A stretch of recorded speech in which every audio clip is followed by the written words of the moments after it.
সৈয়দনা আদম বললেন, এরা কারা? আল্লাহ বললেন, তোমার বংশধর। সৈয়দনা আদম বললেন, আল্লাহ, ওই যে একটা রূহ দেখা যায়, এটার নাম কি? এটা তোমার ছেলে দাউদ, সে দুনিয়াতে নবী হয়ে আসবে। সৈয়দনা আদম বললেন, মাবুদ, আমার ছেলে দাউদের কত বছর হায়াত আপনি দিয়েছেন? আল্লাহ বললেন, মাত্র 40 বছর। সৈয়দনা আদম বললেন, মাবুদ, এত ফুটফুটে সুন্দর আমার ছেলে দাউদ, মাত্র 40 বছর দিলেন কেন? আল্লাহ, আপনি বাড়ায় দেন, আল্লাহকে বাড়ানো যাবে না, লেখা হয়ে গেছে। সৈয়দনা আদম বললেন, আমার 1000 বছর থেকে 60 বছর আমি আমার ছেলেরে দিয়ে দিলাম।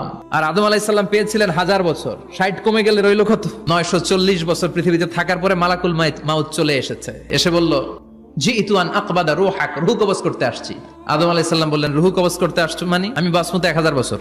মালাকুল মাউত বললেন, না না, ওই যে আগের কথা স্মরণ করেন, আপনি 60 বছর দিয়া দিয়েছিলেন। কয়, না, আমি দেই নাই। মালাকুল মাউত বলে, আল্লাহ, ঘটনা দেখেন, দিয়া কয় দেই নাই। আল্লাহ কয়, থাক, কথা কইস না, আয়া পর। ভুলে গেছেন উনি। সেদিন থেকে আল কিতাব ওয়া শুহুদ, মানে লিখে রাখার সিস্টেম আর সাক্ষীর সিস্টেম চালু হয়েছে।